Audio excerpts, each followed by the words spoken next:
Sveiki visi, šiandieną apžvelgsime ganėtinai didelį modelį ir ganėtinai naują. Tai yra Supermarine Spitfire iš Airfix 24 mastelio modelis. Taigi, gavau dovanų štai šį Airfixo Spitfire.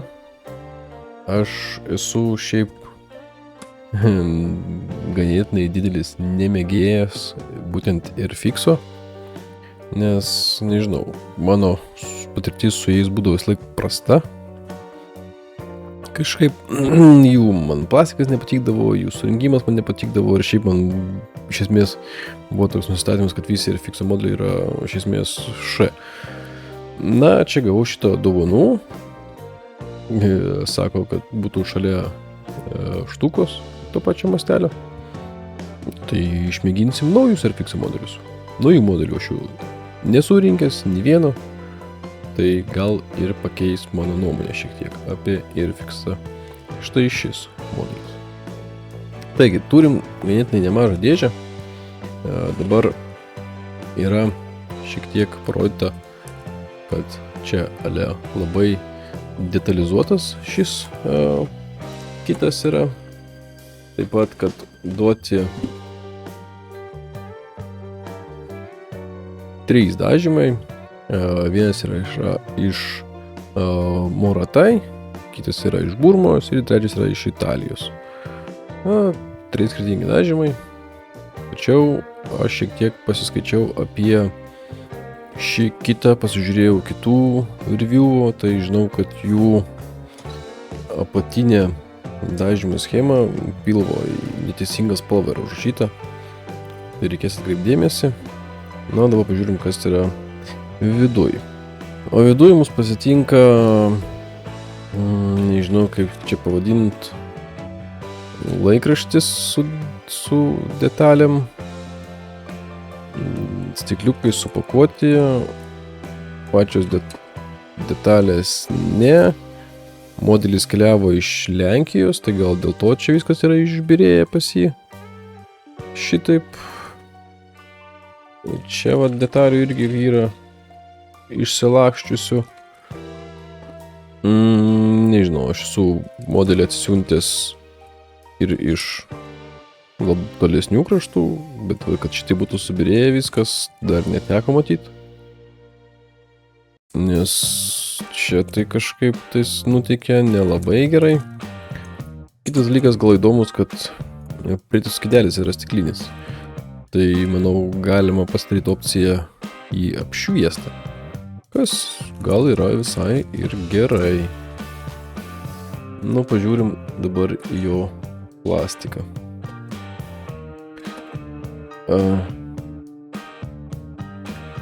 Taip, iš pirmo žvilgsnio ganėtinai detaliai atrodo ir gerai išlietas, bent jau kol kas.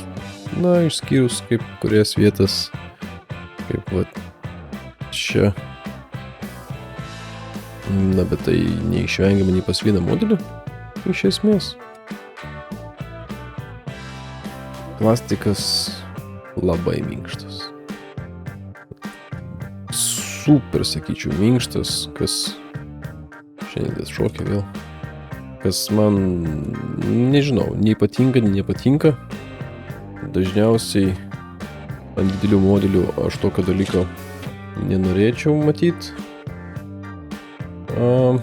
nes, na, tvirtumas kažkaip tada kyla klausimų. Dabar šitas tas popierius, čia gal einam, kad rimtą saugom, gal dedam popierių tai plastiko, čia gal tokia idėja yra. Jeigu tai yra tokia idėja, tai valio. O jeigu čia yra jų tobulės variantas, kaip apsaugoti plastiką, tai briedas. Tai pilvas. Pilvas atrodo ganėtinai gražiai, bet matau daug duobių. Nežinau, kiek čia matysis dabar. Vatės čia, kur nemanau, kad čia jos padarytos specialiai. Manau, kad čia yra tiesiog liejimo defektas. Tokiam masteliui nesinori tokių dalykų matyti. O gal čia specialiai net nežinau, iš tikrųjų dabar. Visų yra daugiau šiek tiek, va, matosi. Bet vėlgi, tas jų plastikas. Oho, koksai guminis. Nuo jo pačio svorio. Įdomu, laikysis čia viskas. Taip. Dar popieriaus. Tiesa, aš su modeliu gavau ir Eduardo papildus diržų, nes pas šitą modelį diržai yra išlieti iš plastiko ir, jie pagal mastelį ten, jeigu iš jos surasiu, parodysiu, tai juokingi, nes, žiauri istorija, tai ten jie beryšio. Ir turiu pritisų skydelį iš dirvos, bet dažytą. Šitokio dar nesu matęs vairio. Įdomu, tiesiog jisai kaip ir 3D, bet čia yra kaip ir išlietas jisai, neatspausintas,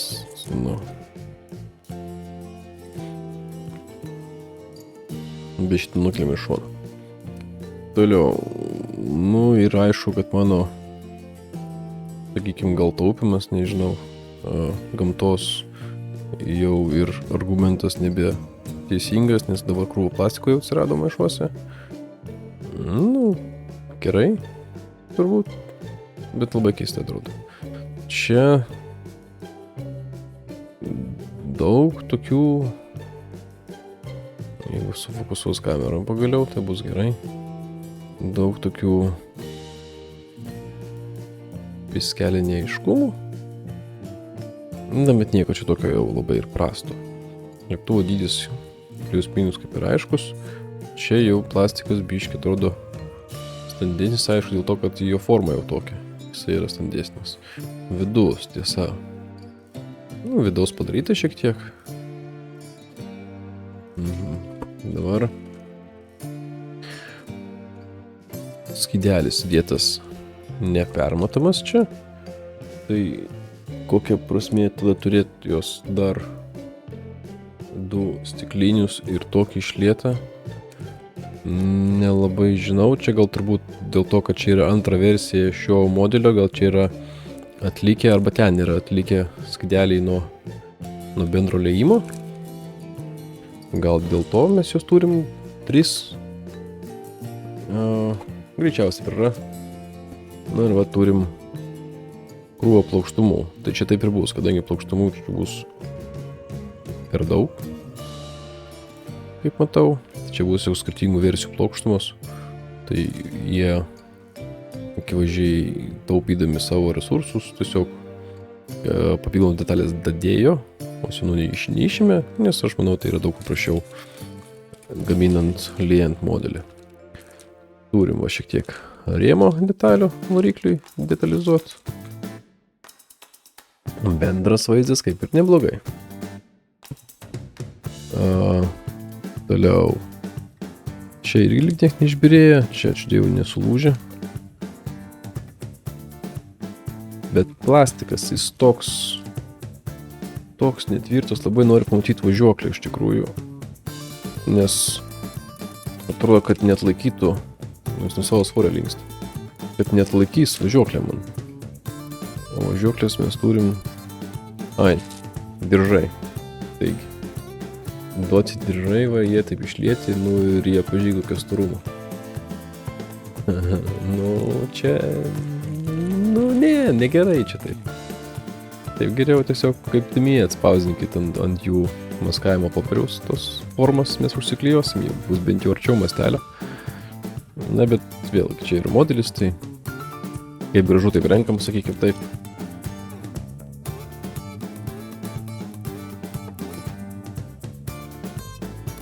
Toliau, čia dar vienas didelis maišas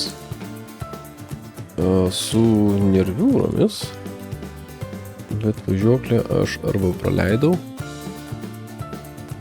kažkur, greičiausiai praleidau, bet faktas, kad jinai yra plastikinė ir tokia pati kaip ir detalės. Dabar čia turiu tokį minusiuką. Aš žinau, kad... Palaukit, kaip čia gaunasi. Aš jau šiek tiek norėjau užbėgti už akių, kad aš turiu atspausintas detalės, atspausinta instrukcija. Ar aš ir turiu atspausinta, čia grinai. Tai tik dažymas. Žodžiu, draugai Lenkai matomai gavo iš Airfixo broką, kuriame nebuvo instrukcijos. Tai jie vargšai man atspausdino, o dieve, kiek daug A4 lapų ant vienos pusės instrukcijos. Mačiau, kad Airfixo instrukcija nauja yra šiaip graži ganėtinai, jinai spalvota. Ir dabar matyt, kad man jie įdėjo čia štai tokį sprendimą. Šiek tiek liūdna. Na, bet čia yra tik instrukcija. Aš labai norėsiu spalvotą matyti, sudarysiu šią internete ir matysiu spalvotą. Tai va, bet pati instrukcija atrodo neblogai. Ir labai didelėm nuotraukom ir mažom detalėm. Įskaita, kad įdėti, pavyzdžiui, aileronus, tik įdėti ginklus. Stepai, žodžiu, labai supaprastinti, kas surinkėjom šiaip gal yra ganėtinai gerai, kur žinai, kad tikrai nepraleisi kažko.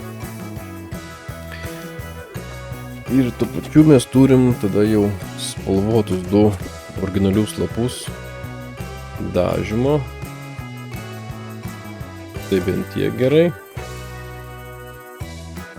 Va. Jie siūlo, jeigu yra pavinu, Humbrol dažus. Kas, Anglijoje gal ir valio. Nelabai žinau daug dažančių su Humbrol būtent dažais. Tai apie juos aš nekomentuosiu. Gaila, kad jie, kaip, pavyzdžiui, trumpeteris nesiūlo labai daug tų palėčių visada. Jeigu pas trumpetį yra spalva, tai bus parašyta tenais Tamiyo spalva, Mr. Hobby spalva, kokia nors ten Valėjo spalva ir panašiai. Tiesiog daug patogiau, nereikės pačiam ieškoti atitikmenų. Bet kaip minėjau, jau kiti modeliuoti atrado, kad jie čia yra suklydę su spalvom. Na tai čia jo. Ir turim lapą dekolių.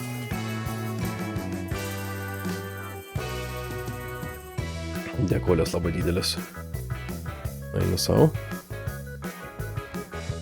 Įdomu matyti šitą sprendimą, kad yra visas kylis kartu su pausku vairu. Liktai visas. Šitam dažymui tokia mastelė jau galima dažyti atskirai tos dalykus, nedėti lipduko čia, taigi ne kažkoks stebuklingas reikalas, kaip pavyzdžiui šitos blynus, tai irgi aš turbūt jau dažyčiau ranka, o ne klijuočiau, nes dekolė yra vis tiek dekolė.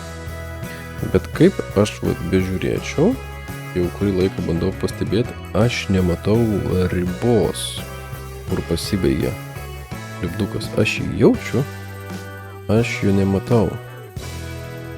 Tai man pasako labai gerus dalykus, kad gerai labai apipjauta gaunasi, užnešimas labai geras.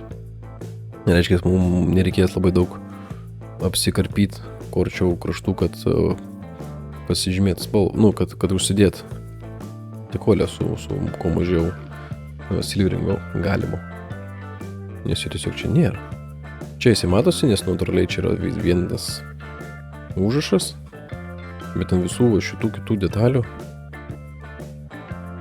jis pripjautas labai arti. Jėga. Šitą aš Airfixą pagirsiu. Tai va, tiek čia to Spitfire'o. vis tik aš labai noriu surasti dabar jo tą važiuoklę. Nes, man kyla dviejonių, nes svorio čia yra. Čia gaunasi, aš neklysiu, dėžė visa netoli 3 kilogramų kokių.